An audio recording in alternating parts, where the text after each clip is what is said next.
안녕하세요. 김호준입니다. 사법부 블랙리스트 논란에 대한 조사의 발표가 어제 있었습니다. 공개된 문건에 따르면 판사 감시를 법원 행정처 출신을 두어서, 그러니까 대법원장의 사람을 둬서 거점 법관으로 하여금 동향을 주기적으로 파악하는 방안이 작성되어 있습니다. 법관 한 사람 한 사람이 법과 자신의 양심에 따라서만 판결하도록 하는 게 사법 독립의 핵심 아닙니까? 거점 법관이 따로 있어서 동향을 파악했다면 북한의 5 담당자가 본질적으로 뭐가 다릅니까?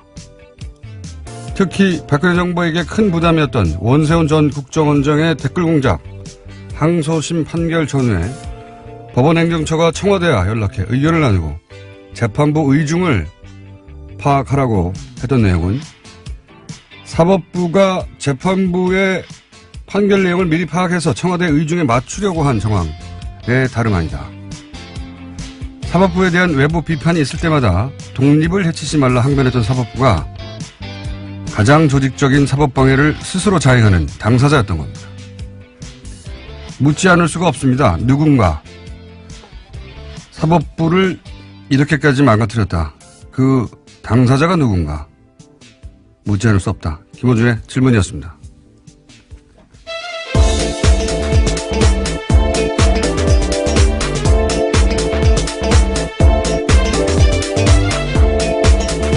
시사인의 김은지입니다. 네. 굉장히 큰 뉴스죠, 사실은. 네, 그렇습니다. 네. 사법부가 독립이 헤쳐졌다라는 건데요. 근데 그게 이제 사법부 내부에서부터 그런 일을 조직적으로 했다는 게, 가장 큰 포인트입니다. 네. 이게 뭐 어디서 찍어 눌러서 예전에 군사정권처럼, 협박을 해서 그게 아니고 사법부가 스스로, 예, 법원 행정처 사람을 거점 법관은 뭡니까? 거점 법관을 둬서 동향을 파악하도록 했다.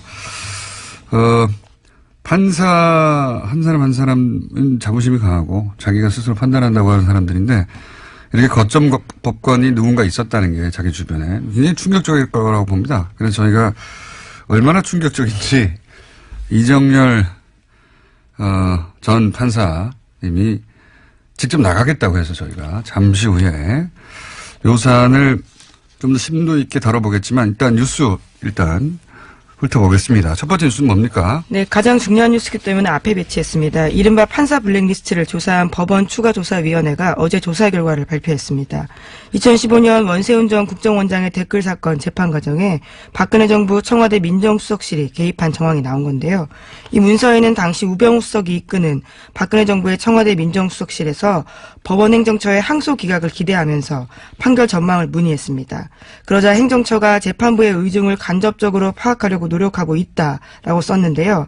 그런데 1심 결과와는 달리 예측이 어렵다라는 이야기도 쓰여 있었습니다. 이게 제가 보기에는 1심 결과는 자기가 알아서 전달했다는 거거든요. 실제 이 이야기는 이 조사 결과가 나오기 전부터 고 김영환 수석 비망록이 나왔을 때부터 네, 수첩에 쓰여 있죠. 계속해서 거론이 됐던 얘기입니다. 왜냐하면 그때 이미 1심 판결 나가기 전에 1심 결과가 수첩에 적혀 있지 않느냐. 어떻게 알았냐.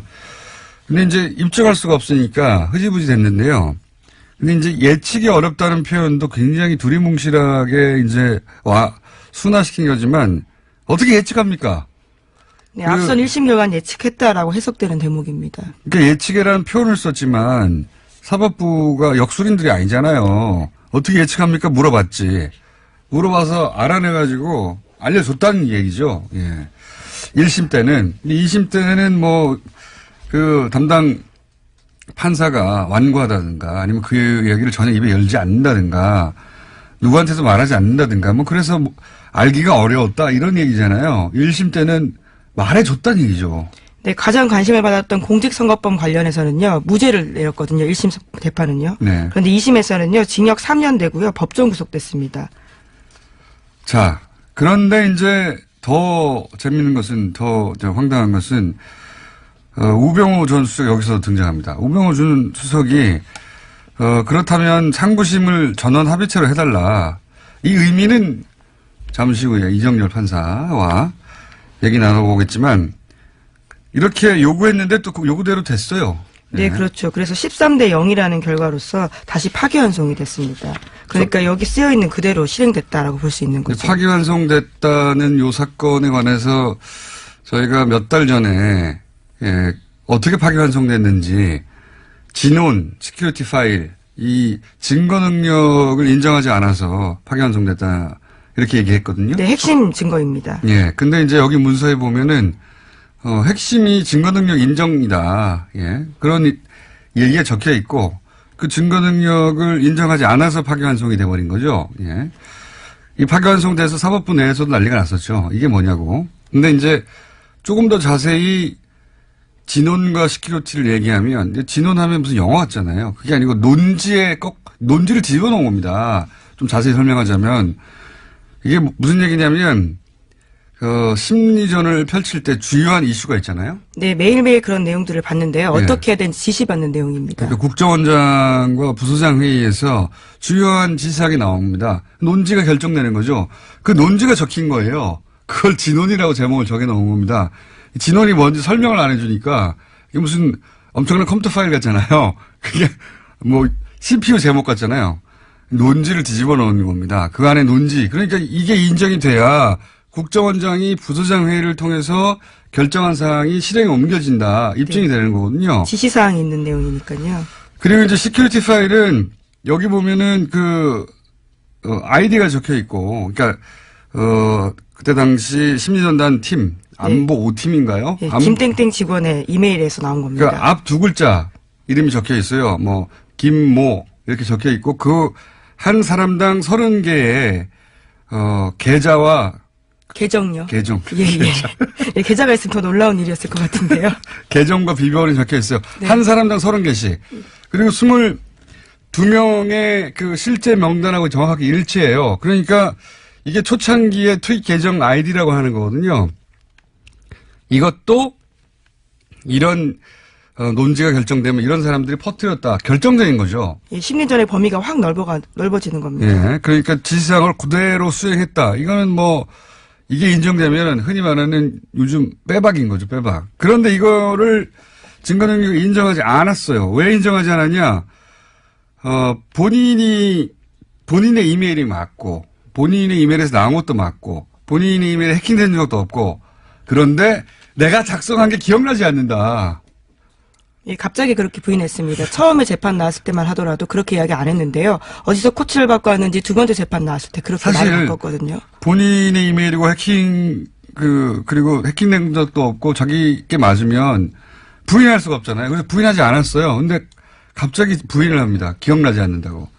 그랬더니 증거 능력이 없다고 파기환송을 해버린 거, 이거 황당한 일이 벌어졌는데 그게 그냥 벌어진 게 아니라 이런 주고받는 상황에서 이런 일이 벌어졌다는 겁니다. 예, 대법원 행정처가 코치했다라고 볼 수밖에 없는 상황이죠. 당연히 그렇게 의심을 할 수밖에 없는 겁니다, 이제.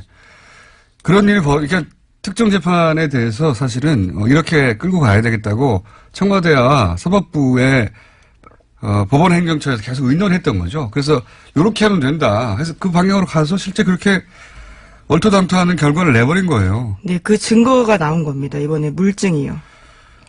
더 황당한 것은 지금 이게 이제 사법부가 자체적으로 그 당시 그 당시 행정처에서 쓰이던 그 주요한 그 컴퓨터를 다 열어본 게 아니에요. 다 네, 열어본 그렇습니다. 게 아니고 지금 법원 행정처에서는 거부했어요. 달라 그러는데. 거부를 해가지고 키워드 검색을 한 겁니다. 또 똑같이. 국방부 자체 조사가 우리가 신뢰할 수 없다고 하는 이유 중에 하나가 압수수색을 못하게 하는 거 있잖아요. 마찬가지입니다.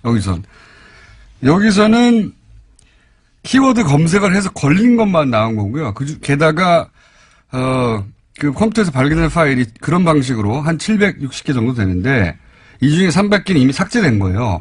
760개를 그럼 다 열었냐? 열지 못했어요. 760개 대부분을 열지 못하고 왜냐하면 거기 비밀번호가 걸려있기 때문에 비밀번호가 걸려있는 걸 열지 못하고 나온 게 이 정도예요. 네, 사실 비밀번호 걸려있는 것도 설정을 풀 수 있는데요. 해당 판사들이 비밀번호를 알려주지 않아서 열어보지 못하고 있다고 합니다. 이게 조사도 아니에요. 제대로 된. 그냥 열려있고 키워드에 걸려있는 일부 파일에서만 이렇게 나온 겁니다. 이 정도가. 근데 비밀번호를 걸었으면 더 민감할 거 아닙니까, 내용이. 그걸 아예 열어보지도 못한 거예요. 네. 네, 그리고 핵심 인물로 꼽히고 있는 임종원 전 법원행정처 처장이 있습니다.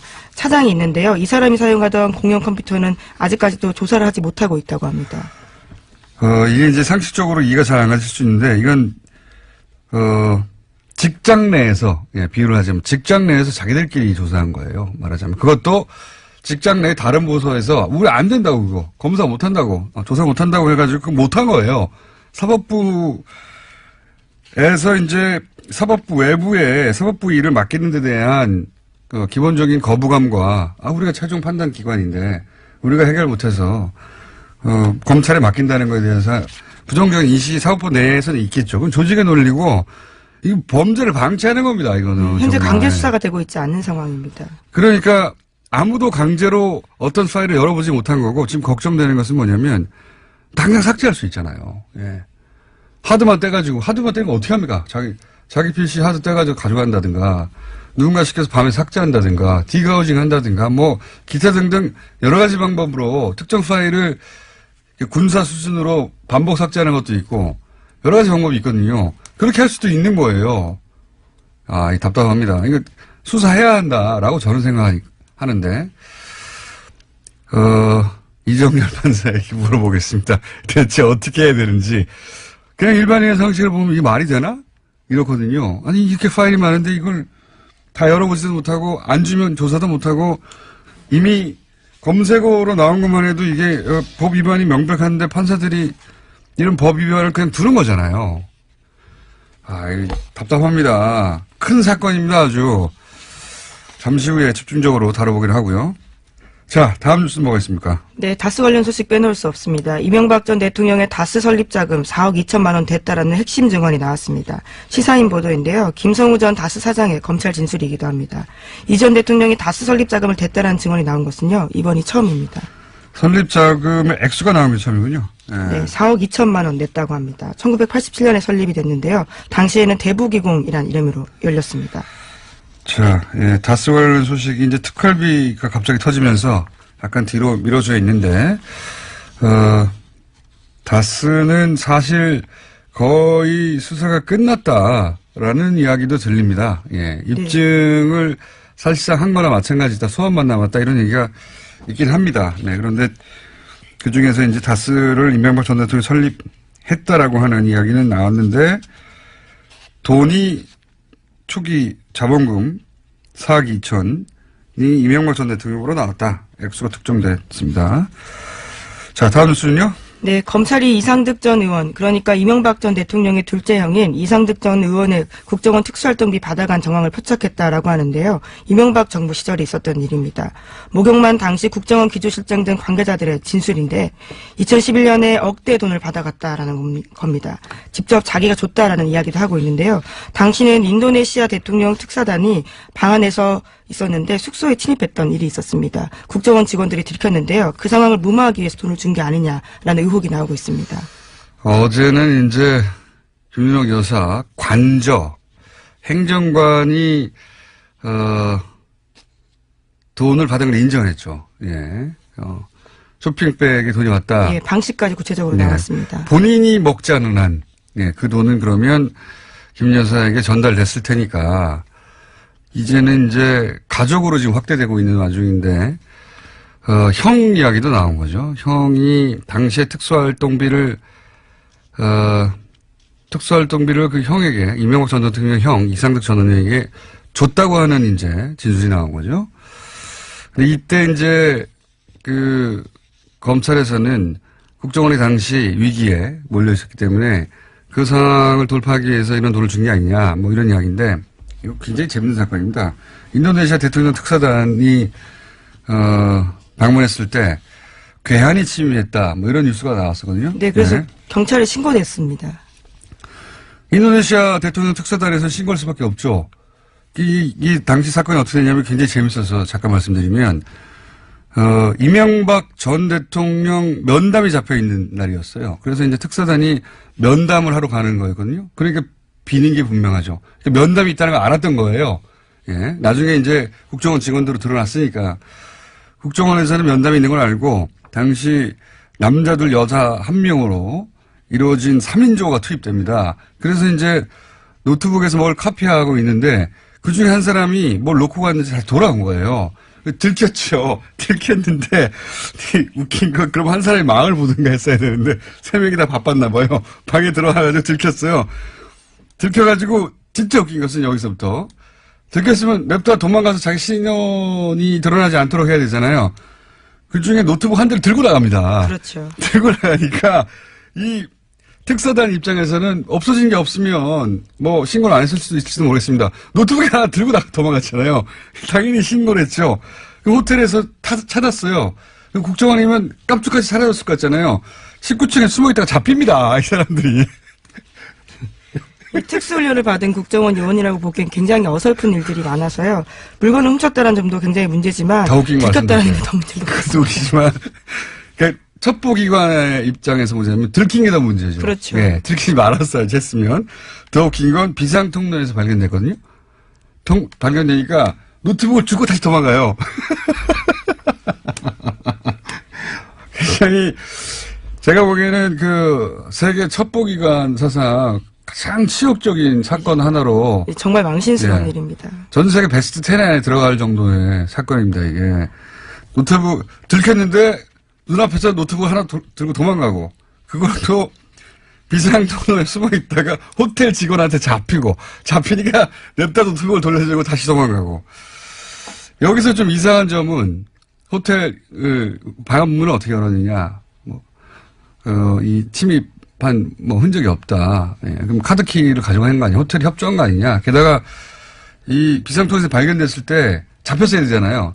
노트북을 주고 어떻게 도주하였냐. 도주도 이상합니다. 그래서 당시에 국정원 별명이 걱정원이었습니다. 워낙 걱정 끼치는 일들이 많다고요.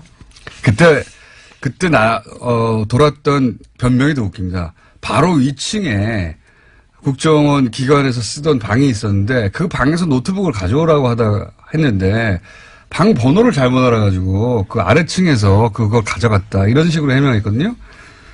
말도 안 되는 소리죠. 그런데 직원 누군가 들어오는데 그 노트북 하나를 왜 들고 도망갑니까?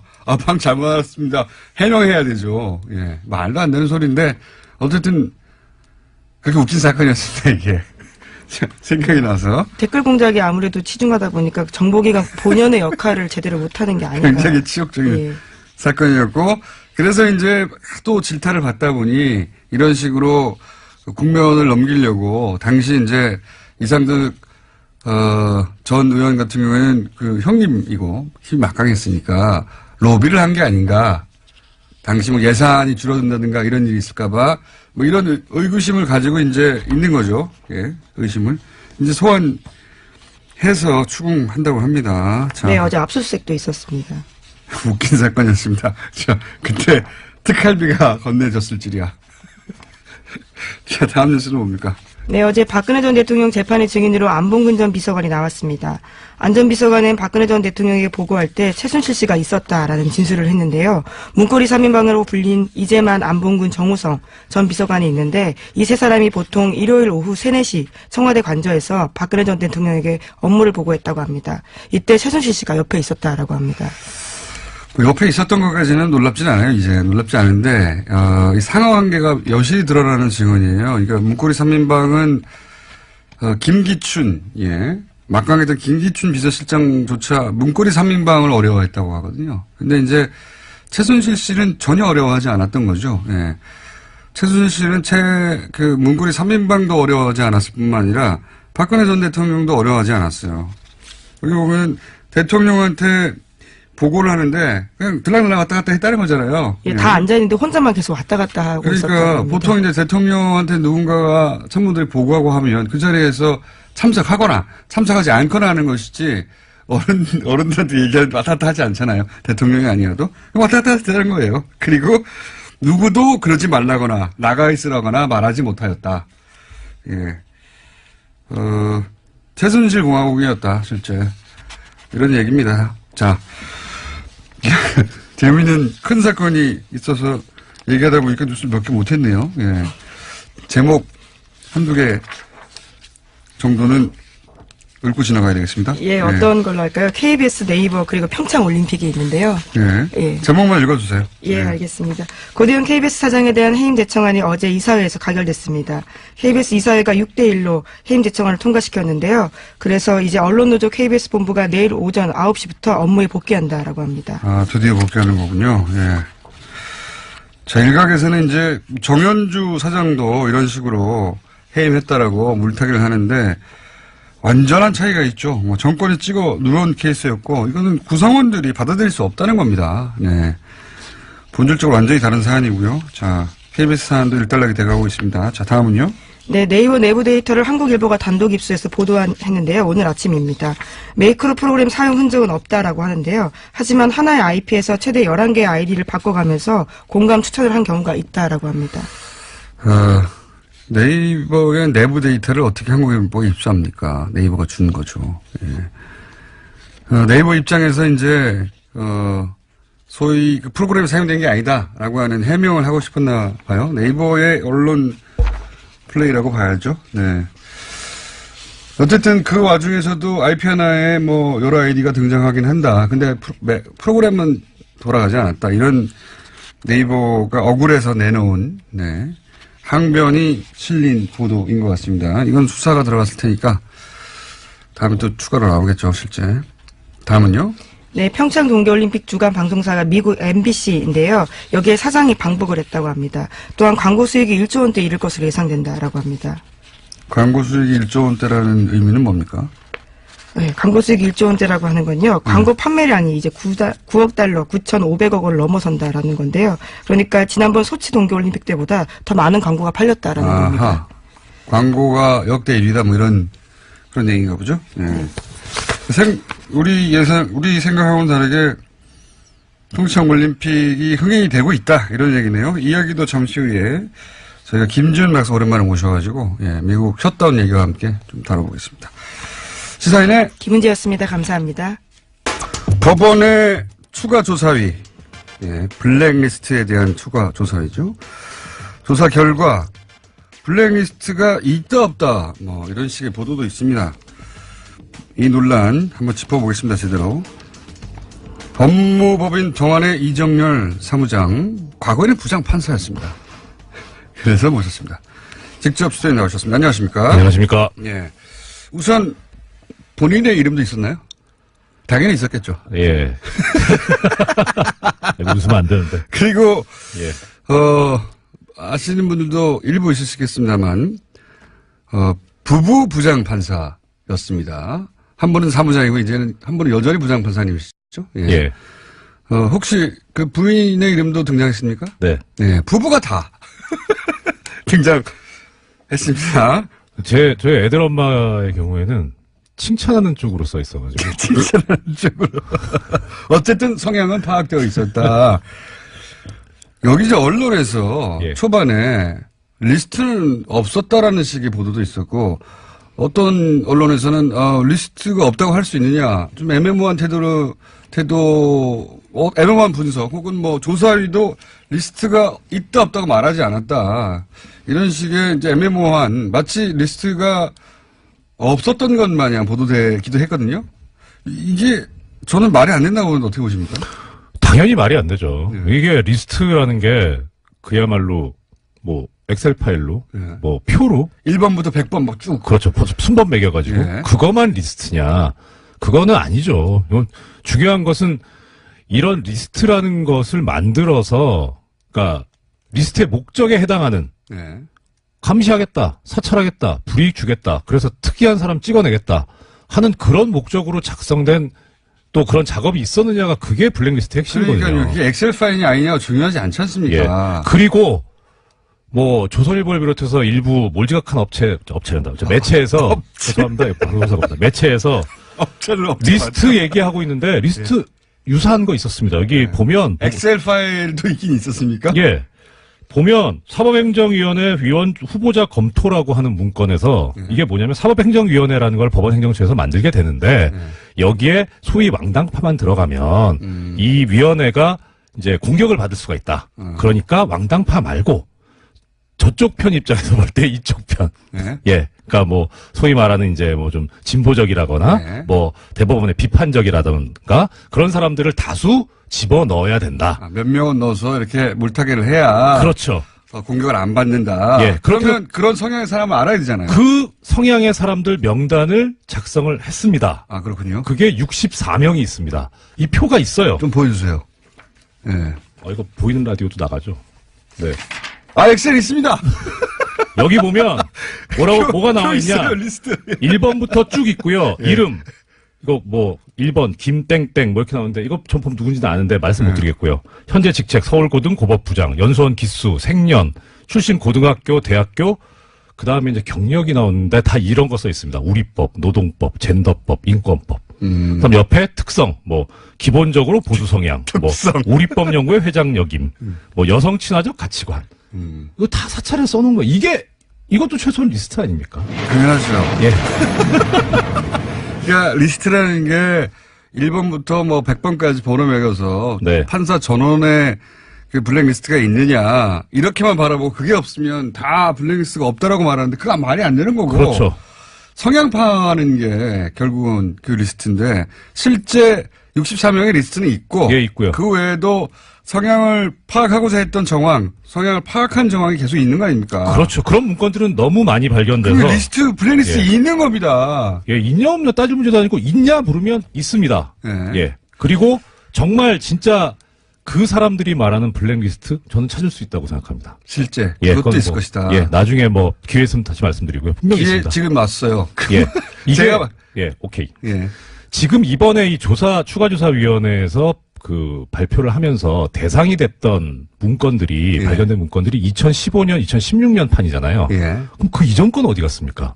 그렇죠. 예. 그런 리스트는 진작부터 있었을 수 있고. 예, 그러니까 이게 양승태 지금 대법원장. 이게 두 가지 지금 방법이 있는데요. 하나는 어제 뭐 보도가 나오긴 했습니다만 이 법원행정처라고 하는 데가 기본적으로 판결을 쓰는 데가 아니기 때문에 판사들한테 익숙한 자리가 아니거든요. 행정직 자리겠죠. 그렇죠. 예. 그러니까 업무 인수인계가 정말 뭐 이렇게 뭐라 그래야 되죠? 타이트합니다. 아하. 그러니까 종전에 있던 자료들 다 하나도 안 버리고 축적돼서 봤거든요. 아하. 그래야지 옛날에 또 뭐라고 판사들이다 보니까 꼼꼼해가지고. 그렇죠. 그런 게 옛날에 문서에. 뭐라고 어떤 형식으로 썼는지를 알아야 그래야 그거를 뭐 베끼든 뭐 벤치마킹을 하든 해가지고 쓰니까 아, 그렇죠. 옛날 형식 것들 다 자체도 있어요. 모르니까. 다 있습니다. 그 안에 다 있다. 예, 근데 그게 지금 이제 삭제를 했겠죠. 증거인멸 한다고. 300개는 삭제했다는 나왔어 이미. 예, 그렇죠. 예. 그런데 지금 현재 이번에 그 조사 대상이 되었던 PC가 네. 보통 이제 판사들이 쓰고 있는 PC 같은 경우에는 한 2, 3년 주기로 바꿔주거든요. 교체를 네. 합니다. 신형으로. 제일 좋은 거. 하지만 파일은 옮긴다는 거죠. 그렇죠. 파일은 옮기죠. 예. 그리고 그 쓰던 PC는 이제 법원 일반직 공무원들한테 가거든요. 예. 그러면 거기에 지금 이제 지워진 파일들이 있겠죠. 아, 그걸 조사하면 된다. 그렇죠. 근데 이거는 못 봐요. 왜냐하면 법원에 이번에 지금 추가조사위원회에서는 어차피 강제 수사권이 없기 때문에 이건 그렇죠. 압수수색해야 되거든요. 이건 수사기관이 나서야 되는 거죠. 그러니까 지금 그 조사의 한계가 법원 행정처에서 그 내가 못 줘. 그러면 조사를 못 했다는 거잖아요. 그렇죠. 그러니까 우리는 일반적으로 아니 대법원장이 직접 나섰는데 그게 안 되나 싶은데 그게 안 되나 봐요? 그러니까 일단은 조사기 때문에 이 조사라고 하는 건 임의 수사라 그래서 상대방의 동의가 있어야 됩니다. 아. 동의가 없으면 어떤 이제 긴급 피난이라든가 아주 어려운 이론을 들이밀면서 이제 예외적으로 극히 예외적으로 할 수 있는 거죠. 서로들 판사기 때문에. 그러니까요.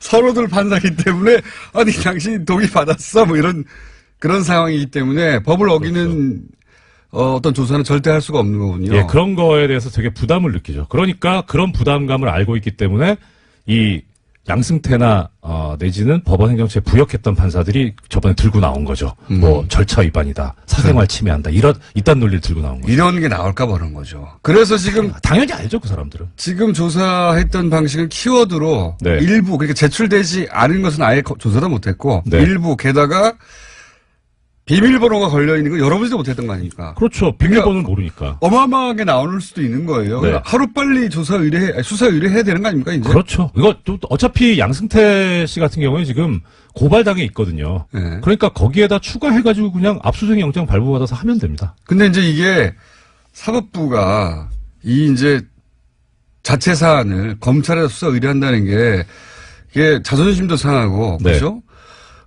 쉽게 결정하지 못할 수 있는 사안 아닙니까? 그렇죠. 수사 의뢰하기는 참 모양이 빠지죠. 그러니까 대법원장이 예. 검찰에다 수사 의뢰를 한다는 게 그렇죠. 뭐 어떻게 해야 됩니까 그러면? 그러니까 일단은 조금 전에 말씀드렸던 대로 현재 지금 이미 시민단체 측에서 양승태 씨를 고발을 해서 수사 중인 사건도 있고 예. 그다음에 또 추가로 고발을 하면 되죠. 그건 뭐 요건에 대해서 예, 어렵지 않습니다. 블랙리스트가 예, 꼭 거기 고소가 있어야만 처벌할 수 있는 범죄는 아니기 때문에 대법원장 손으로 직접 하기에는 모양도 빠지고 그렇죠. 내부적으로 나쁜 선례라면서 계속 반론도 있을 수 있을 것 같아요. 그렇죠. 예전에 누구죠? 용산 참사 났을 때 네. 당시에 이제 김석기 저 서울지방청장이었나? 네, 네. 청장이었나? 저 경찰청장이 네. 검찰에 수사 의뢰했었잖아요. 예. 그때 경찰 내부에서 조직을 팔아넘겼다라는 비판이 있었거든요. 여하간 조직 내부의 논리는 그러하고 게다가 이게 사법부라서 네. 예. 앞으로 어떻게 이 일이 처리돼야 할지는 저는 정확하게 모르겠는데 누군가 고소고발을 하든지 네. 해서 여하간 이거 그냥 둔다는 건 범죄를 알았어요 이미. 네. 범죄 현장도 알아요. 네. 범인도 대충 짐작이 가는데 그냥 두는 거 아닙니까? 뭘 대충 짐작해 갑니까? 당연히 알죠. 다 드러났는데. 그러니까요. 예. 이 문서를 보면 판사들은 어떤 충격을 받습니까? 첫째는 이런 소문이 있었거든요. 공공연하게 블랙리스트가 있다. 네. 그러니까 처음에, 이게 또 어제 오전, 발표 직후하고 어제 밤하고 또 다르더라고요. 아, 그래요? 오후쯤에 해 떠 있을 때는, 네. 뭐 그럴 줄 알았다. 그거 봐. 내가 말했잖아. 뭐 그런 정도. 그 다음에 근데 가만히 생각해보면. 쭉 언론 발표를 본 다음에는, 네. 좀 심하네, 생각보다는. 그러니까 뭐 특히 이제 문제가 됐던 부분이, 거점법관 아닙니까? 차상환 판사, 뭐 다 아시니까 네. 방송 나오셨고, 군산지원에 계시는 이분에 대해서 사찰 문건이 나왔는데, 거기에 보면 별 내용들이 다 나와요. 뭐 이분 성격이 어떻다. 어허. 그다음에 뭐 재판 준비를 어떻게 한다. 요새 고민하고 있는 게 뭐다. 아, 그런 내용도 나와요? 예. 국정원인데요, 이건 완전히. 국정보다 심하죠. 그러니까 이런 걸 보면서 야, 이런 것까지 했네. 심하다. 였거든요. 네. 근데 그다음에 실제 이제 이 조사 보고서하고 거기에 법원행정처에서 작성했다는 그 문서까지 전부 다 이제 알게 되고 나서는 네. 판사들이 좀 열받아서 뭘 못하는 거예요. 이렇게 했단 말이야? 특히 아까 말씀도 나왔습니다만, 원세훈 전 국정원장 재판 같은 경우에는, 네. 이거 완전히 법원을 들어다 갖다 바쳤잖아요. 그렇게 느끼는 거군요. 예. 자기들은 입으로는 사법권 독립 얘기하면서 뒤로는 법원을 그것도 청와대 일개 수석비서관한테 갖다 바친 거 아닙니까? 우병우 민정수석한테. 예. 이런 작태를 벌였으니 화가 나죠. 제가 이제 브리핑에서 우병우 민정수석이 2심에서 이제 원세훈 전 국정원장에다 실형이 나왔잖아요. 네. 예. 실형 3년이 나오니까 그러면 전원 합의체로 보내달라. 네. 그래서 실제 전원 합의체로 보내줬어요. 기가 막히죠. 이게 전원 합의체로 보내달라는 게 의미가 뭡니까? 일단 법적으로. 대법원 전원합의체라고 하는 데는 대한민국에 존재하는 법원 중에 최고 최강이죠.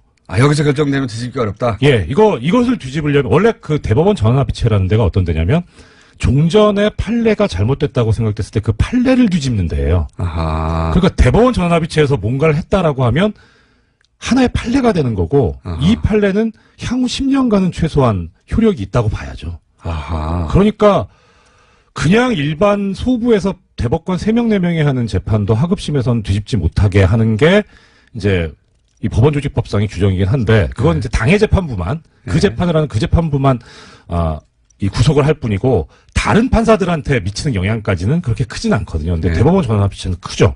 아하. 그러니까 지금 우병우 전 민정수석이 늘었던 것은 이 전원합의체에서 2심을 뒤집어서 네. 다시는 뒤집히지 못하게 만들려고 했던 거군요. 그렇죠. 그리고 이게 다시 파기환송돼서 어차피 뒤집자는 거였으니까 무죄 취지로 다시 파기환송돼서 어느 재판부에 가던 간에 이것은 대법원 전원합의체에서 무죄 취지로 보낸 것이니 유죄 판결하지 마라. 하급심의 부장판사들이나 판사들은 이거 못 짚는 거구나 생각이 달라도 이렇게 받아들일 수밖에 없는 사안이군요. 그렇죠. 이거는 그냥 단지 왜 이러지라는 수준이 아니라 대법원 전원합의체에서 나온 건데 이걸 어떻게 뒤집어요. 그러니까 이런 거죠. 우병우 수석은 전원합의체 근데 전원 합의체에 단순히 보내라는 것만 가지고는 본인의 뜻을 달성할 수가 없어요. 그렇죠. 전원 합의체에 보낸 다음에 지금 20을 뒤집을 계획을 해야 네.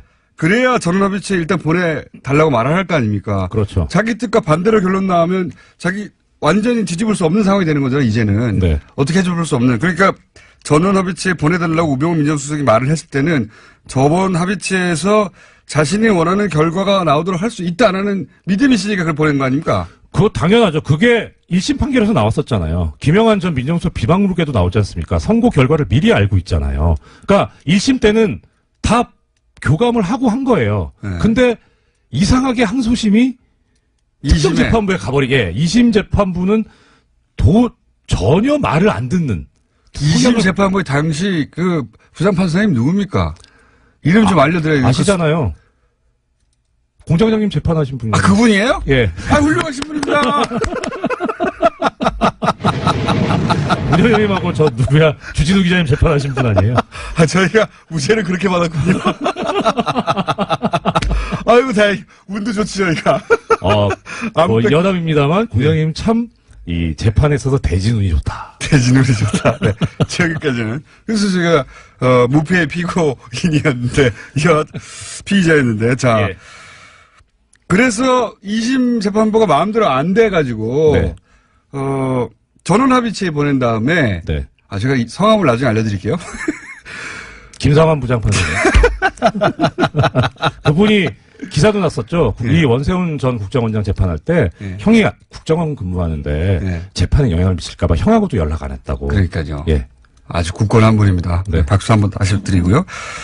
자, 우병우 민정수석은 알고 보냈고, 그렇죠. 실제 전원 합의체로 갔고, 또 말도 안 되는 진원 시큐리티 파일 뒤집는 거, 증거 능력을 뒤집는 거, 이거 말도 안 되지 않습니까? 그렇죠. 이게 정말 여러 차례 말씀드렸지만 말도 안 되는 일이 실제 벌어졌고, 그건 청와대가 하는 대로 한 거죠. 게다가 전원합의체에 갔는데 13대 0이에요. 아무도 이견이 없어. 예. 이런 재판이 어딨어요. 대법원장의 의중이 강하게 반영됐고. 그렇죠. 예. 그리고 이 재판이 가진 의미를 한 사람 한 사람이 다 부담을 가지고 받아들였다는 거 아닙니까? 눈 질끔 갖고 해버린 거 아니에요, 이게? 그거는 공장장님께서 예. 점잖게 표현하시는 거고 이 대법관들 다 공범입니다. 저는 재판이 아직 남은 게 있어가지고요. 저도 재판인인데. 공범이다. 예. 자. 거점법관. 이거에 충격받지 않습니까? 저는 이거 보고 나서, 야, 이거 오후 담당제다, 오후 담당제. 그렇게 생각했는데. 스파이죠, 스파이. 빨대. 예, 빨대. 아니, 실제 그리고요. 이게 더 충격적인 게, 지금 판사 블랙리스트 관련해서 징계를 받은, 고등법원 부장판사급 판사가 있는데, 네. 이분이 국제인권법연구회 회장도 합니다. 아하. 그러니까 네. 그 당시에 무슨 소문이 돌았냐면, 저 양반이 약간 좀 보수적 성향으로 알고 있었는데, 국제인권법연구회 회장을 한다? 그러니까 국제인권법연구회가 이렇게 탄탄한 데다, 스펙트럼이 넓고, 네. 좋은 데다, 이런 생각을 하고 있었는데, 실제 이 양반은 가가지고, 회장이 돼서 그 연구회 내 온갖 고급 정보들을 다 빼내가지고, 법원행정처에 보고를 하고, 그걸 가지고 대책 수립하고 있었던 거예요. 그러니까 아예, 한 국가의 네. 차관급 법관이, 고위 법관이 빨대가 돼가지고 활동을 한 거죠. 야, 충격적이네. 기가 막히죠. 예. 이게, 그래서 저희가, 이정열 전 판사님을 모신 겁니다. 이거 이제, 이런 거 해설해 주셔야 되거든요, 지금. 이런 네. 해설이 지금 안 나오고 있어가지고. 할 거 되게 많은데, 시간이 이렇게 빨리 가네요. 내일 또 나오세요. 저는 이 사건이 정말 중요한 사건이라고 생각하기 때문에, 또 모시겠습니다. 오늘 감사합니다. 여기까지 하고요. 좀 네. 순서가 많아가지고. 아쉽네요. 내일 또 기대해 주십시오. 네. 이정열 전 판사님이라고 오늘은 소개할게요. 네. 전 판사님이었습니다. 감사합니다. 네, 고맙습니다. 자, 시간이 몇 분 안 남았습니다. 오랜만에 어렵게 나오신 분인데, 할 수 없이 2부, 3부 걸쳐서 이 코너를 가야 되겠습니다. 오랜만에 나오셨어요. 김지윤 아산정책연구원 연구위원, 김지윤 박사님 나오셨습니다. 안녕하십니까. 네, 안녕하세요. 자, 원래 이제 셧다운 얘기도 하고, 네. 트럼프 얘기도 좀 했다가, 올림픽을 바라보는 미국의 분위기도 좀 얘기하려고 했는데, 셧다운은 오늘 새벽에 한국 네. 시간으로 해제라고 해야 되나요? 어떻게 풀렸어요? 그렇죠. 셧다운 얘기를 일단 잠깐 해보죠. 네. 예. 셧다운을 여러 차례 겪었죠, 미국은. 한 10여 차례 이상, 10여 차례 겪지 않았나요? 76년도에 처음 있었고, 요번이 19번째예요. 그러니까, 한마디로 공무원 줄 월급 없다고 문 닫은 거 아닙니까? 그렇죠. 근데 이게 약간 예산 그 과정하고 좀 엮어서 봐야 되는 게, 그러니까 우리 같은 경우는 이제 예산하면은 만약에 뭐 잘 통과가 안 돼도 준 예산 뭐 이런 식으로 그렇죠. 가는데, 미국 같은 경우는 이제 9월 30일까지 하고 그다음 10월 1일부터 새로운 회기가 시작이 되거든요. 근데 만약에 이제 예산이 통과가 못하면은 이제 대부분의 경우에는 continuing resolution이라고 했고, 약간 임시 방편적으로 해서 이제 그 전에 있었던 예산의 비율로 해갖고 이렇게 책정을 해요. 그래서 이제 계속 그 예산안이 통과되고 할 때까지 있는데, 그게 이제 처음 이렇게 지난 이제 9월에 하원에선 통과가 됐었어요. 예산안 12개 비리. 근데 상원이 이제 안 돼갖고 12월 이제 8일 날 그러면 다시 하자. 그랬다가 12월 22일까지 또 늘렸다가 이번에 19일까지 늘렸는데 이제 그때까지 그게 안 되는 바람에 그러면 예산이 지금 이제 더 이상 지급이 안 되니까 뭐 정부를 이제 셧다운 해버리는. 그럼 예를 들면 이렇게 소방서도 안 돌아가고 그죠? 군대도 그런 정도는 해요. 군대나 이런 것들은 이제 기본적인 스킬치는 그건 되는데 이제 좀 자잘한 거 뭐 환경청이라든지 뭐 에그리컬처라든지 뭐 이런 건 이제 안 되는 거죠. 네. 그래서 이제 이게 정부의 행정부의 부담이 큰 거죠. 어쨌든 최종 책임은 행정부에 있는 거니까, 그죠? 근데 이제 행정부에서는 의회가 지금 안 돼갖고 합의가 안 돼갖고 안 되는 거다라고 그쪽으로 이제 하고 물론 있는 그렇긴 거죠. 하지만 여론은 국민들은 이거 대통령이 잘못했네 이런 식으로 받아들이잖아요. 그게 또 달라요. 옛날에 그래요? 빌 그때부터 클린턴 달라요? 때, 빌 클린턴 같은 경우는 이제 1995년에 빌 클린턴이 비토를 했었어요. 그 예산안을. 이거 안 된다고? 예. 그래서 그게 꽤 오래 갔었어요. 그건 한 3주 정도 있었거든요. 그때는 오히려 여론이 좀 빌 클린턴 대통령 쪽으로 좀 돌아서게 됐죠. 비토한 이유가 납득이 됐기 때문에 일반 예, 국민들한테. 그때 이제 소셜 웰페어가는 사회복지 그쪽 예산을 삭감을 해버리는 바람에. 자, 그럼 이번에 쟁점이 됐던 건 소위 말해서 이민법, 네. 뭐 다카 프로그램 이런 거 아닙니까? 그렇죠. 그 잠깐 설명해 주세요. 그러니까는 이게 이제 2012년에 오바마 대통령이 행정명령으로 내린 건데 어릴 때 이제 그 불법 체류자, 불법 이민자 엄마 부모가. 아빠를 따라서 네. 왔다가 그러니까 미국에서 사실상 그 청소년기 어린 시절 다 보내고 거의 네. 미국인이나 마찬가지죠. 아이들은 죄가 없는 거죠. 그렇죠. 네. 그래서 이런 애들 좀 구제에 돌리지 않냐. 네. 그래서 그러니까 신청을 하면은 그 프로세스를 통해 갖고 뭐 영주권, 시민권을 이제 발급해주는 방향으로 가기로 했는데 여기 총 한 140만 명 정도 된다 그러고 네. 이 프로그램에 등록을 그래서 레지스터를 한 사람들이 한 80만 명? 네. 이 정도 돼요. 근데 이제 트럼프 대통령이 지난 9월에 이거 폐기하겠다라고 네. 했었죠. 그럼 거꾸로 이제 오바마 대통령 때문에 자기 명단만 제출한 꼴이 된 겁니다. 그렇죠. 이제 어딘지 다 알죠. 이제 그러니까요.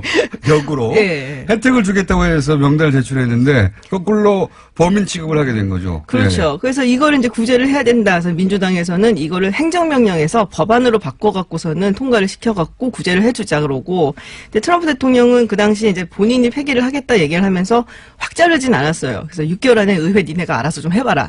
던져서 3월 초까지 이걸 해결을 해야 되거든요. 그러니까 민주당에서 요번에 이제 예산안 통과하고 뭐 이럴 때 요거 집어넣자. 그래서 얘네들을 이제 구제를 해주자. 그러고 이제 공화당에서는 이제 요거에 대해서 좀 뜨뜻미지근하게 이제 반응을 하고. 그리고 이제 그 멕시코하고의 장벽 문제도 있지 않습니까? 그렇죠. 그래서 네. 트럼프 대통령이 던진 게 이 다카 법안을 그러면 해줄 듯이 얘기를 하면서 대신에 멕시코 장벽 예산 통과시켜줘. 막 이렇게 했죠. 그래서 주고받자. 훔치자. 벌써 시간이 다 됐어요. 그래서 3부 이어서 가겠습니다. 네. 김준 박사님과 얘기 나누겠습니다. 3부에서 다시 뵙겠습니다.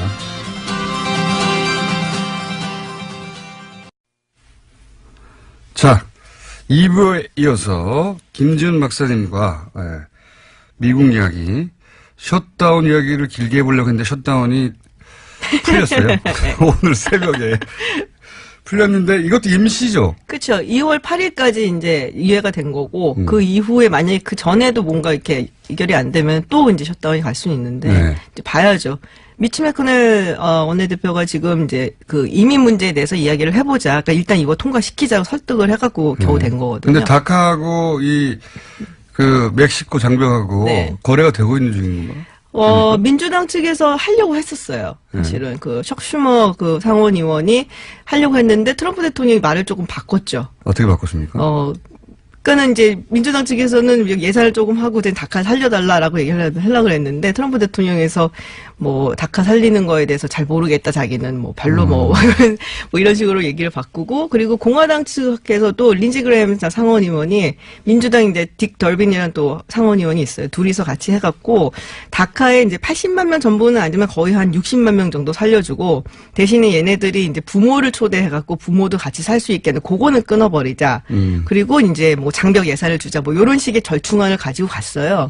근데 트럼프 대통령이 거기서 약간 싫다는 듯이 얘기를 하면서 거기서 이제 거지 속을 얘기가 나온 거죠. 그 자리에서. 쉿홀. 네. 네. 우리는 이제 거지 소굴이라고 번역을 했는데 어감을 살리면 뭐가 됩니까?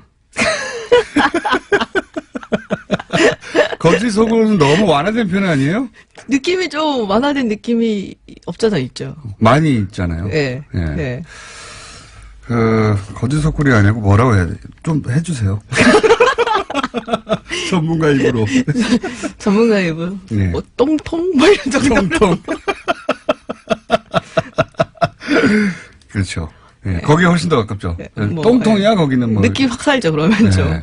거지 소굴이 아니라 그걸 또 아주 세게 표현한 그런 정도의 표현을 해가지고 이제 그 상대 국가들이 화가 났고 네. 또 일반 국민들도 화가 났고요. 그렇죠. 린지 그램 상원 의원도 뭐 하자는 거냐 도대체 어떻게 그런 말을 하냐 뭐 그러고. 다른 국가에서 뭐 안 했다 그러죠. 근데 백악관에서는.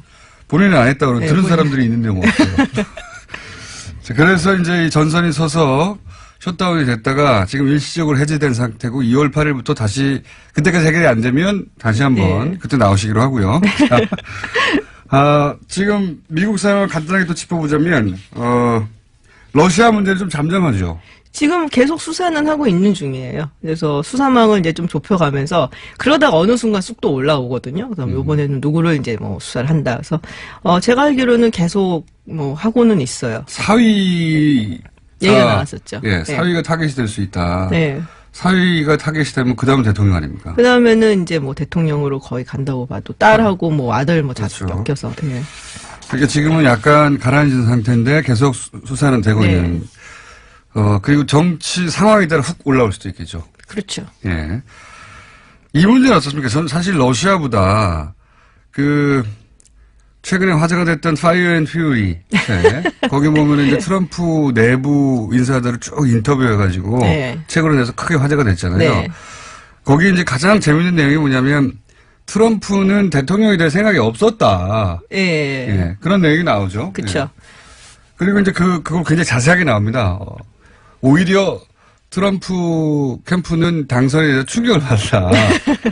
그러면서 당선이 된다는 목표가 아니었고 자기들도 당선될 거라고 생각하지 않았기 때문에 예를 들어서 이해충돌의 문제, 뭐 돈을 받는다든가 러시아 쪽으로부터 강연료를 받는다든가 또는 뭐 트럼프 대통령이 자기가 가지고 있는 소유한 건물에 외국 인사들 막 부르잖아요.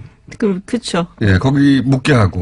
그래서 대통령인데 국가 결정 영향을 미칠 사람들을 자기 비즈니스에 활용했기 때문에 거기 묵게 하고 이해충돌의 문제가 생기고 근데 이제 그렇게 했던 이유 중에 하나가 우리 대통령 될 리가 없기 때문에 막 했다는 거 아닙니까?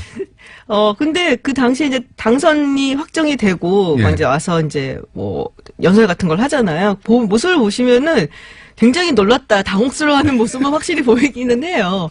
보통은 굉장히 기뻐하고 같이 환호하고 이러는데 이건 뭐지? 잠잠하고. 그래서 굉장히 그 당시에 연설을 할 때 트럼프가 정말 처음으로 아주 프레지덴셜한 모습을 보여줬다라고. 진지하다고. 진지하죠. 해석했는데 그때는 그게 아니고 진지한 게 아니라 당황한 거예요. 좀 놀랐던 것 같아요. 제가 보기에도. 그러니까 전세가 좀 힘들다라는 평가도 사실 있었고 그래서 더 그랬는지 모르겠는데. 목표가 당선이 아니었다. 이렇게 전세도 힘들었지만 목표가 당선이 아니었다는 내용이 나오죠. 그런 얘기가 있었어요. 사실은 이제 대선이 끝나고 난 다음에 방송국을 하나 차리려고 했었다. 이런 얘기도 있었는데 충분히 그랬을 것 같다는 생각도 들죠. 워낙에 TV 스타였으니까. 비즈니스를 하려고 출마했는데 덜컥 당선이 돼버린 겁니다. 근데 또 사람이 이렇게 그 자리에 올라가면 잘하고 싶잖아요. 그런 마음이 들 수는 있죠. 그러니까 진정으로 준비되지 않은 그래서 아직도 임명되지 않은 관료들이 많죠. 빈 자리들이 굉장히 많죠. 네. 내각을 구성하고 이런데. 출발한 게 아니었던 네. 거예요. 예. 지금 근데 근데 이제 트럼프 대통령 본인이 이 관료 조직을 별로 믿지 않는 것도 있어서 딱히 뭐 꼭 굳이 채워넣을 필요도 없다라고 생각을 하는 거예요. 본인 하나로 충분하다 이런 얘기가 내가 그냥 중요한 거다. 예? 네. 그렇게 표현하고 있습니다. 근데 이제 그러다 보니까 이게 러시아 얘기도 꺼낸 이유가 뭐냐면 이 이해 충돌의 문제 때문에 네. 미국은 이거 엄격하잖아요. 엄격하기는 한데 걸려면 걸 수도 있을 것 같아요. 그리고 사실 제 생각에는 러시아 게이트를 파고 헤쳐갖고서는 탄핵을 한다니 법적으로 거는 것보다 오히려 이런 부분이 법적으로 걸긴 굉장히 네. 쉽거든요. 대통령을 권한을 이용해서 자기 비즈니스를 한다. 네, 근데 그 정도의 좀 분위기도 사실 조성이 돼야 되는 거고, 그리고 이제 굳이 그렇게까지 할 만한 큰 게 뭐가 있느냐. 요런 부분도 봐야 되는 거고, 그러니까 쉽지는 않은 거죠. 아무래도 살아있는 권력이니까. 자, 이 이해 충돌의 문제가 러시아보다 더 클 수도 있다. 자, 마지막으로 한 가지 더 여쭤보자면, 우리나라에서는 이제 평창 올림픽이 네. 사실상 망했다는 식의 보수 매체 혹은 보수 정당의 주장이나 안 되길 바래요. 예. 안 되길 바라는데 실제 미국에서 들려오는 소식은 좀 다릅니다. 역대 방송 올림픽 주관사 방송의 광고 액수가 역대 최고에 달했다. 이런 뉴스도 나오고요. 그다음에 유명 앵커가 복귀했다. 이런 얘기도 나오는데. 그러니까 유명 앵커 복귀는 아마 케이티 크레이글 말씀을 하신 것 같고, 이제 간판 여자 앵커죠. 그러니까 뉴스 이런 것보다는 굉장히 쇼 같은 거, 토크쇼라든지 이런 거에서는 아주 유명한 사람이고, 제가 알기로는 MBC 나이트라인의 앵커, 메인 앵커죠. 네. 레스터 홀트라고 지난 대선 때 첫 번째 대선 토론 머더레이터를 했었어요. 네. 네, 이 사람이 지금 마식령에 가 맛있네. 지금 왔는지 모르겠는데 거기 가서 이제 북한에 취재하고, 가 예. 그러니까는 방송 주간 방송사잖아요, MBC가. 어떻게 보면은 이 남북한 공식입장이라는 단일팀이 이런 게 그쪽에서는 사실은 굉장히 화제성이 있는 거죠. 굉장히 화제가. 예. 그러니까 미국 사람들이 올림픽 별 관심이 없어요, 사실. 슈퍼볼은 좋아하는데 특히 이제 동계고 이건 하계도 아니고. 네.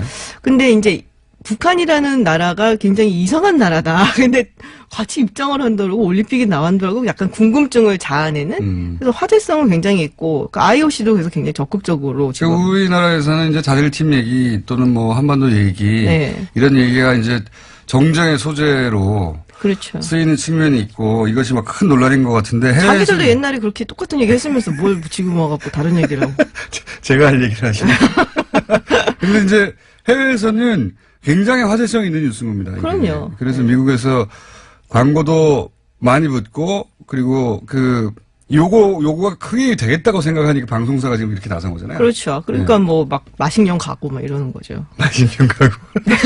자, 우리 분위기하고 다르게 해외에서는 굉장히 긍정적이고 흥행에 뭔가 대박 요소가 등장했다. 네, 거기에 이권이 있는 하여튼 사업체들은 다들 이제 굉장히 환대를 하는 분위기죠. 네, 그리고 그러다 보니까 광고도 많이 붙고 있다. 네. 네. 국내 분위기하고 다릅니다. 네, 현재 그 소식도 좀 전해주셨고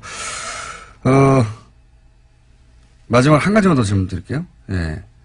지금 현재 트럼프 대통령 지지율 어떻습니까? 1년 됐는데. 박스권이에요. 박스권. 한 37%, 40% 그 사이를 왔다리 갔다리 역대 한 체제를 계속 유지합니까? 그렇죠. 그래도 공화당 유권자들 사이에서는 80% 넘게 지지를 여전히 받고 있고, 민주당에서는 90% 가까이 싫다 그러고, 그리고 인디펜던트, 무소속 이런 사람들 사이에서는 한 반반 갈린 것 같아요. 네. 그러니까 극단적으로 나뉘는 거군요. 네. 그런데 전체적으로는 37에 40. 그 사이를 왔다리 갔다리. 네. 역대 대통령 취임 1년 미국 대통령 기준으로는 네. 역대 가장 낮은 지지율을 보이고 있다. 자, 오늘은 여기까지 하고요. 조만간 다시 모시겠습니다. 네. 한동안 저희가 미국 소식을 안 들어가지고. 자, 김지윤 박사님이었습니다. 감사합니다. 고맙습니다. 자, 하태경 님이 요즘 바쁘셔가지고, 오늘은 전화로, 왜냐면 지금 바른정당이 광주에 지도부가 내려가 있는 걸로 알고 있습니다. 전화로 연결하겠습니다. 안녕하십니까? 예, 하태하태 광주와 있습니다. 광주에서 보고 드립니다. 네, 흔한 민심을 좀 잡아보려고 가셨나 보죠?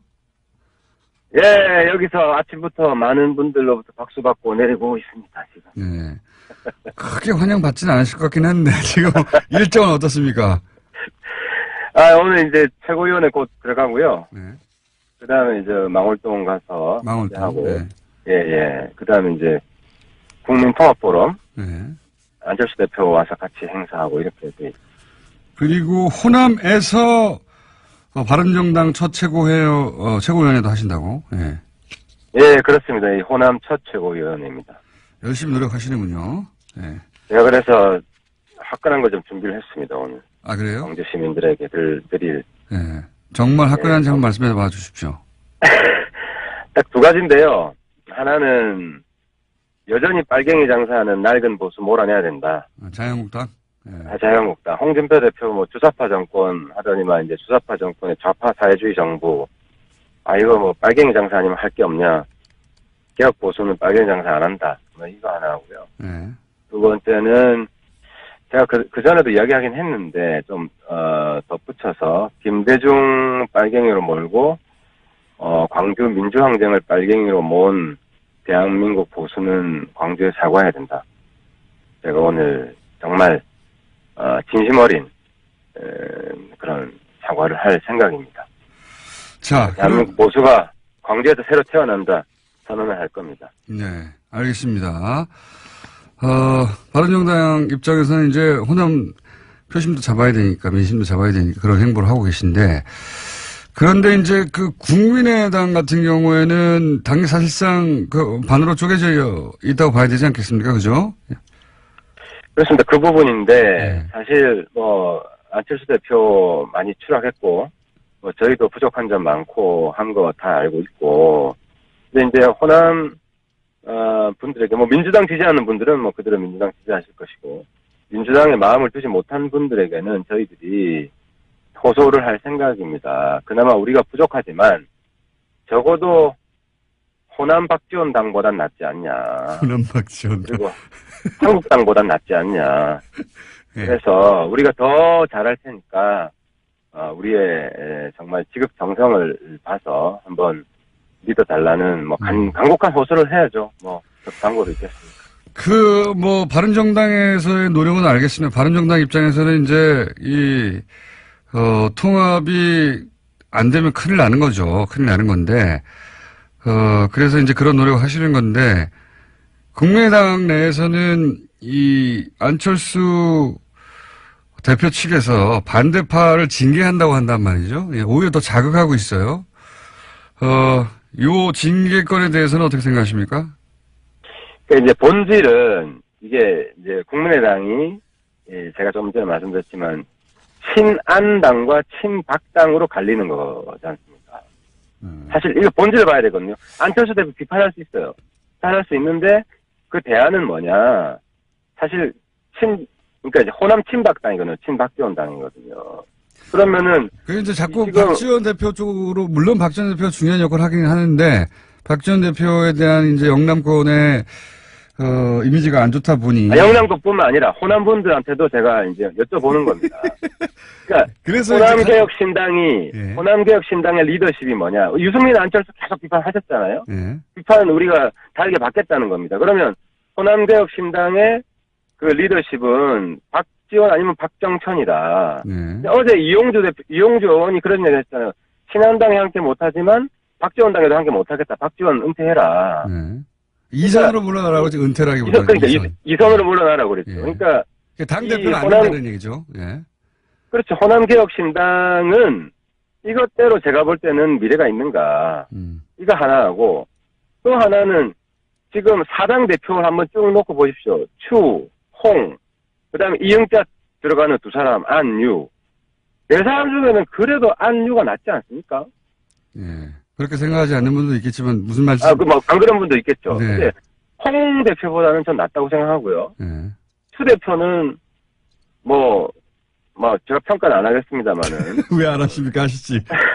아니, 추 대표, 홍 대표, 사이좋게 팔짱 끼시고 할 때 제가 옛날에 오누이 남매 더맨 더머 같다고 비판한 적도 있는데, 저는, 민주당, 홍 대표랑 큰 차이 없다, 본질적으로 리더십이. 그렇게 생각하고 있습니다. 제 말은, 무슨 말씀인지는 알겠습니다. 근데, 반대파, 그러니까 안철수 대표 쪽 입장은 이제 반대파를 징계한다는 것은, 이건 더 자극하고, 더 시끄럽게 만들 일인데 그렇게 한다는 거잖아요. 근데 이 징계 중에 이런 게 있을 수도 있다. 그러니까, 전당대회를 하면 의장을 이상돈 의원, 부의장을 윤영일 의원, 이 맡게 되는데 이분들까지 징계를 해서 전당대회 의장권을 박탈하고, 예, 소위 당권파, 지금 안철수 대표 쪽에서 전당대회를 자기들 마음대로 하려고 이걸 카드 꺼낸 거 아니냐, 이런 해설들이 있습니다. 해석들이. 근데 지금 보면 이제 반대파의 일정이 28일 날 창당 준비위원회 구성하는 거잖아요. 예. 창당 준비위원회는 법적으로 인정이 되는 당이에요, 이게. 네. 그러니까 새로운 당을 이미 만든 거거든요. 창준이가 이제 출범했죠. 예. 네, 창준이는 당입니다. 그래서 새로운 당을 만드는 것이기 때문에 새로운 당에 들어가겠다고 정치적 의사를 표시한 분은 그 당의 전당대회를 하는 게 맞죠. 그런 국민의당은 논리로. 사실상 예, 내용적으로 나간 것이기 때문에. 그러면 이분들을 그러면 출당을 시켜주면 좋지 않습니까? 정작 출당을 그러니까, 안 시켜요. 그래서 사실 그분들 출당에 대해서 비례대표인 이상돈 의원이 저쪽으로 가가지고 합류하겠다는 건데 징계는 하되 출당을 안 하겠다는, 이것도 사실은 앞뒤 안 그러니까 맞지 출당 문제에 않습니까? 대해서 이제 국민의당 의원들하고 저희들이 진지하게 이야기를 해봤어요. 예. 이야기를 해봤는데 결론은 이걸 저도 아쉬운 점이 있고, 저도 이상돈 의원하고 친하고 딴 분들하고 친한데 통합되고 나서 적어도 우리가 설득할 시간은 좀 있어야 되는 거 아니냐. 설득이 불가능한데 뭘 자꾸 설득을. 또 그렇지 않다니까. 이상돈 의원 같으면은 사실 과거에 우리 당이었어요. 자, 제 말은 뭐냐면, 그럼 얘기는 알겠습니다. 그러니까 일단. 한 대표랑은 사이가 안 좋지만, 예. 또 마음 들 곳이 있으면, 그 당에 원수 같은 사람 한 사람 있어도 그 당 꼭 떠나는 거 아니에요? 아니, 본인은 가겠다잖아요. 자꾸 가겠다는데, 뭘. 그러니까, 요는 핵심은 그거 아닙니까? 저쪽 반대파들의 당의 그 사이즈가 커질까봐 못 나가게 하는 거잖아요. 그러면서도 징계라고 하면서 당원권 정지까지만 시키는 거잖아요. 지금 논리대로면 그렇게 해당의 일을 결정적으로 했으면 출당시키면 되는 건데, 출당을 안 시키고. 그러니까 그러니까 저는 그렇습니다. 제가 지금, 예. 제가 드리고 싶은 말씀은 제가 국민의당 지금 안에 있지 않기 때문에 뭐라고 좀 월권적인 건데, 만약에 통합신당이 되면, 예. 합당이 되면 제 발언권이 생기기 때문에, 그런 부분들에 대해서 조금 더 전향적인 조치를 취할 수 있도록 노력을 하겠다. 아무튼, 지금은 어쨌든 아직까지는 다른 당이기 때문에 그 부분은 조금, 어쨌든 최대한 저는 이상돈 의원이 하태경이랑 한번 같이 하자. 이런 설득을 저는 할 시간이 필요하다고 하태경 의원이 거기 있는 거 다 알고서도 나간다고 하는 거예요, 이미. 아니, 꼭 그렇진 않아요. 우리는 조금 온도차가 있다고 생각해요. 이제, 이상돈 의원이랑 친한 분들이 많아서. 네, 친한 당에서는 분들 원래 있었죠. 예. 네, 우리 당은 여러. 거기 안 간대잖아요. 아니, 본인이 그러니까 안 간다는데. 저희 당 분들한테 이야기하는 건 조금 달라요, 온도가. 그래서 구체적으로 좀 밝히긴 그렇지만. 자, 유승민 대표도 사실은 네. 몇 차례나 안철수 대표한테 그분들 사실 출당시키고 오는 게 맞지 않냐. 왜냐면 새로운 당 만들어졌는데 또 세 분밖에 없는지 또 더 있는지 모르겠습니다만 그 당에 합류할 생각이 없는 분들이 강제로 끌려가가지고 거기서 잘 있겠습니까?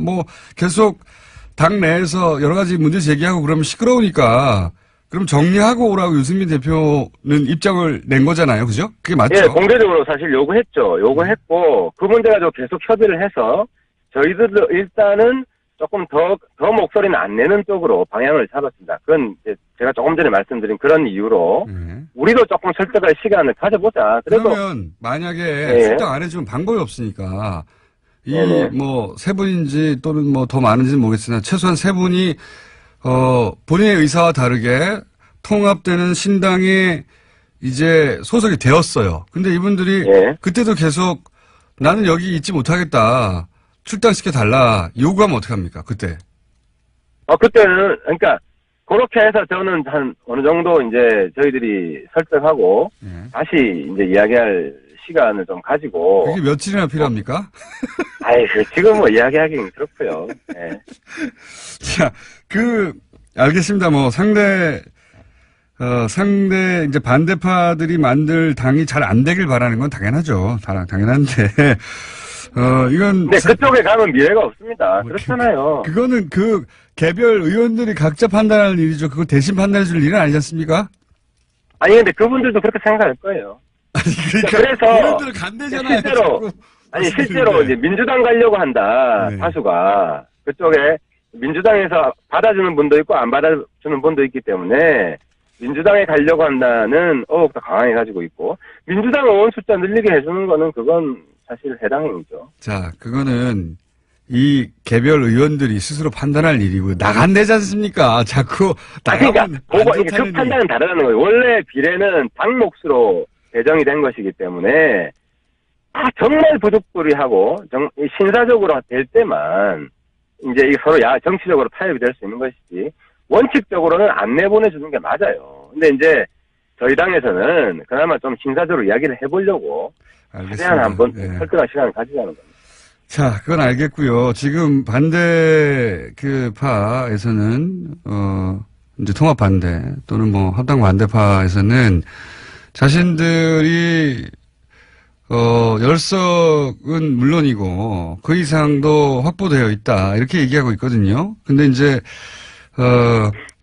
당권파 합당파 안철수 대표 측에서는 무슨 소리냐 열석 되기 힘들다 실제 당 만들면 나갈 사람 얼마 없다 이렇게 얘기하고 있거든요.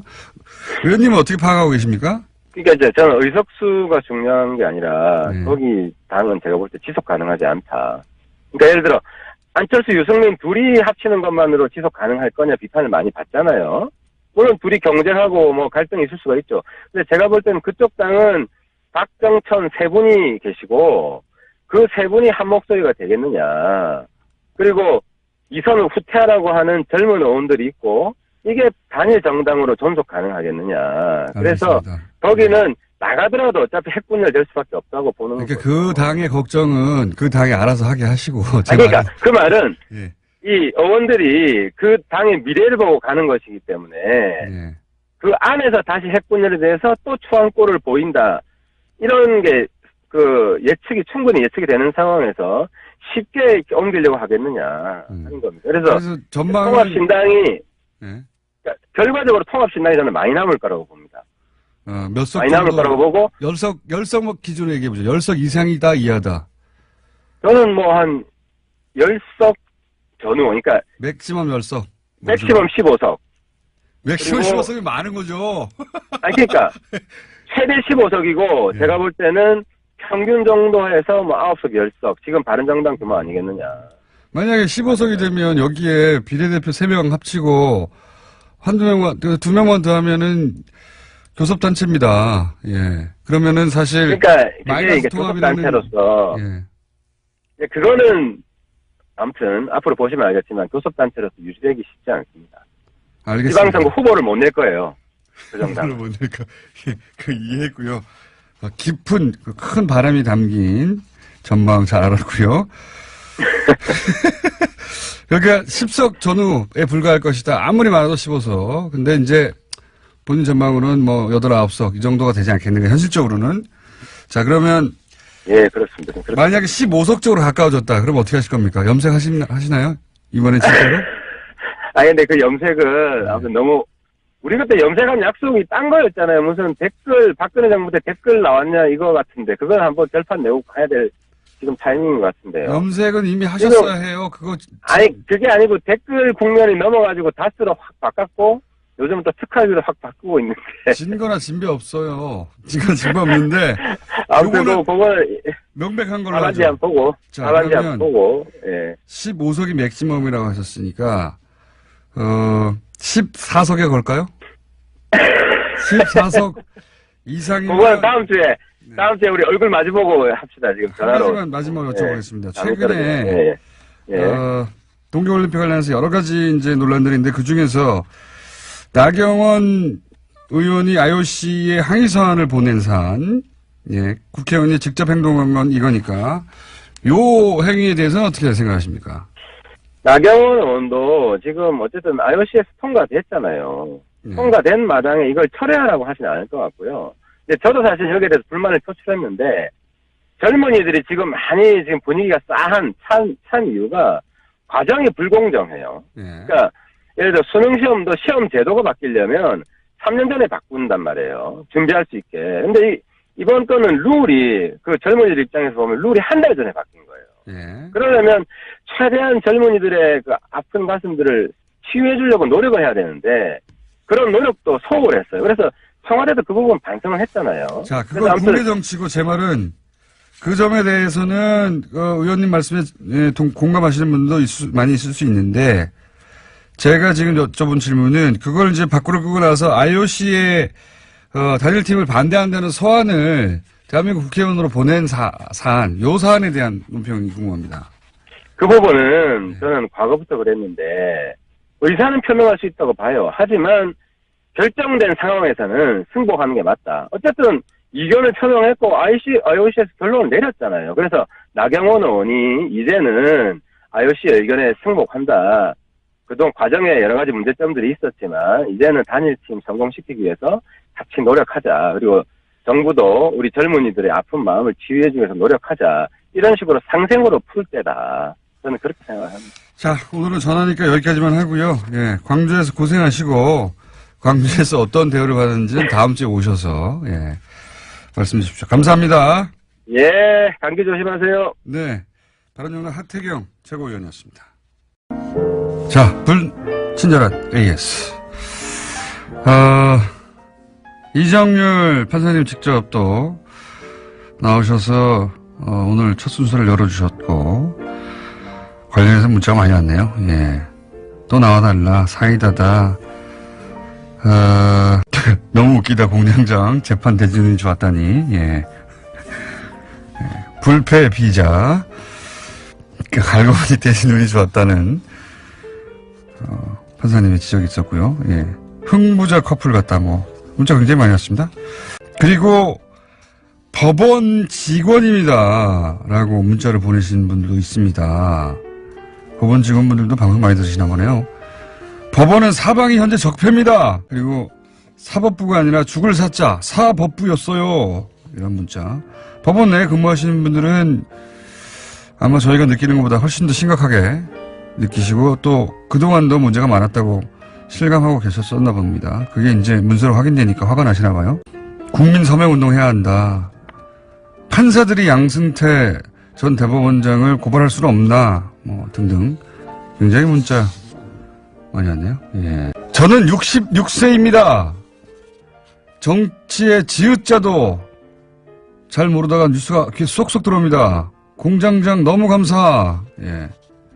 66세 할머니라고 표현하셨는데 66세 할머니 아닙니다 요새. 작년입니다. 66세면 요새는. 예. 청년은 좀 농촌가면 청년. 예, 옆에 자꾸 정태수 선생님 앉아서 제 시간에 지금 치고 들어오시는데 조용히 해주십시오. 자, 그 외에 이제 또 인디애나주에 계신 분이 MBC가 한창인데 제가 다닌 회사에서 MB 국밥 먹는 대선 광고를 만들었어요. 하면서 이제 그때 사연을 보내주셨네요. 요즘 이 SNS 시대 그리고 전문들이 자발적으로 자신이 겪은 경험을 중요한 사건과 관련해서 이렇게 제보하는 시대에 숨을 곳이 없어요. 자, 오늘은 여기까지 하겠습니다. 문자 많이 왔습니다.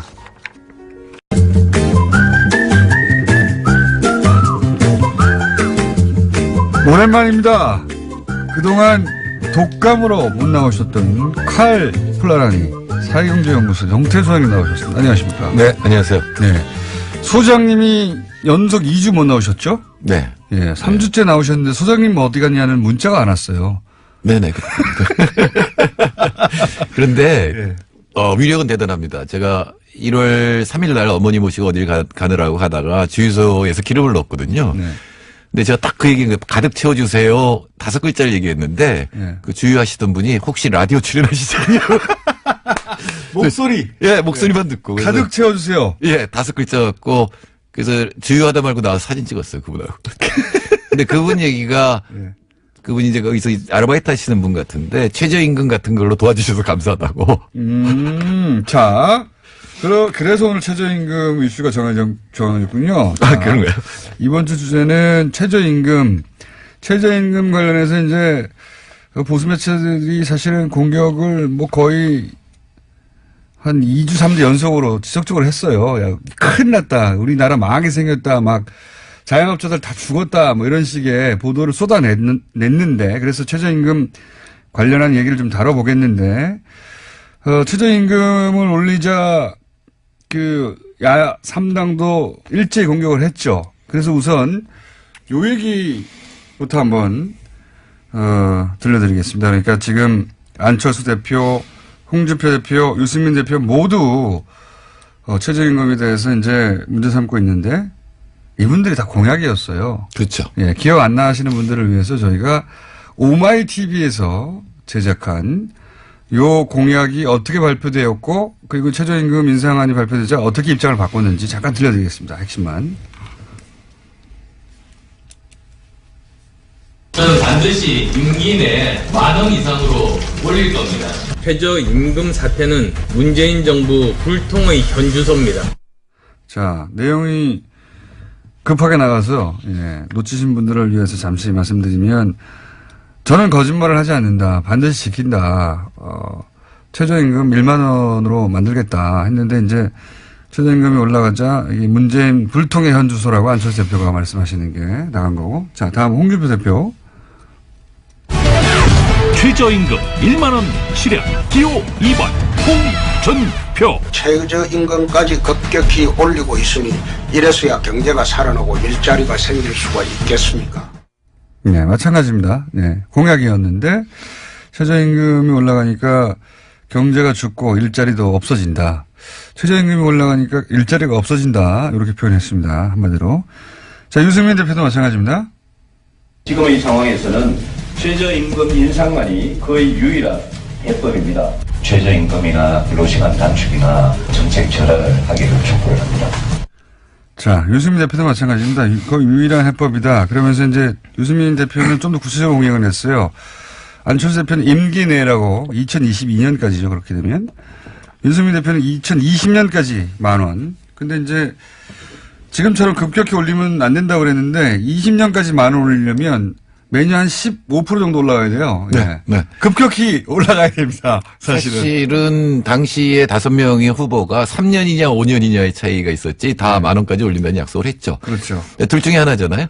그러니까 그때 얘기가 거짓말이었던가, 그러니까 속으로는 안 되는데 표 얻으려고 했던가, 아니면은 그땐 맞았는데 지금 1년 사이에 경제가 나빠져서 이제 안 되겠다라고 판단하든가 둘 중에 하나잖아요. 그렇죠. 예, 첫 번째는 이제 얘기할 필요가 없고 거짓말한 거니까. 그럼 1년 만에 경제가 나빠졌냐? 너무 좋아졌어요. 제가 항상 이렇게 운 좋은 정부는 못 봤다 그랬는데 정부 발표 또 한은이 3%로 수정을 했어요. 경제 성장률을. 근데 요새 지난 시간에 지금 그 정부가 지금 잡은 목표치가 그렇게 달성되기는 어려울 거라고 전망한다고 하셨잖아요. 통계치로 보면 사실 3%가 안 나와요. 그래서 이게 왜 이랬나 그러는데 근데 요새 그 세계 경제를 보면 넘을 것 같아요. 오히려 정부 전망보다도 예, IMF 전망이 3.6%인데 요새 보면 한 5% 넘을 것 같아요. 특히 중국이 7% 넘어갔어요 이미. 근데 우리가 굉장히 거기에 영향을 받기 때문에 그러니까 수출이 굉장히 나쁠 때 내수를 늘리느라고 특히 임금을 올리면 문제가 될 수가 있는데 지금 상황이 좋기 때문에 수출과 내수가 동시에 늘어날 때가 제일 좋거든요. 그때는 개혁을 할 수 있는 그 시간입니다. 그래서 지나가 봐야 알겠지만 문제 없을 거고 저는 사실 고마워요. 유승민 대표나 이제 홍준표 대표나 이런 얘기 하는 게 야, 이렇게 사람들이 서민을 걱정하고 자영업을 걱정했었나? 이렇게 계속 이런 얘기를 해주셨으면 좋겠다는 생각을 하지만 한 1년 지나면은 이분들 얘기가 틀렸다는 게 증명이 될 겁니다. 자, 지금 현재 인상률이 몇 프로였죠? 16.5%. 16.5%. 그러니까 사실은 유승민 대표가 공약한 것과 똑같은 겁니다. 예. 네, 그거는 이제 계속 올리는 거고. 예.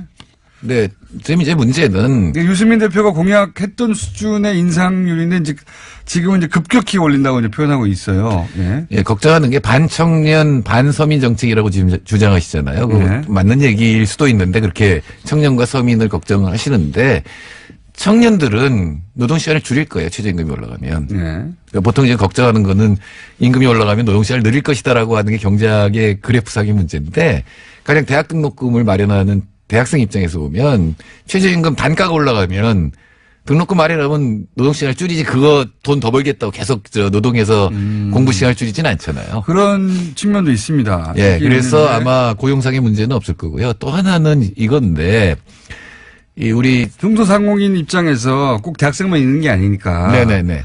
그 문제가 가령 우리 편의점을 보면 네. 24시간 영업하잖아요. 네. 그 입장에서 보면 굉장히 낭비적인 겁니다. 밤에 2시에서 특히 6시까지라는 거 일 때는 손님이 안 오잖아요. 근데 고용을 했잖아요. 네. 그러니까 임금이 나가잖아요. 네. 그러니까 만일에 이분들한테 판단하라 그러면 절대로 고용 안 할 겁니다. 근데 위에서 지금 고용하라 그런 거 아니에요. 네. 이 사람들은 문제가 없어요.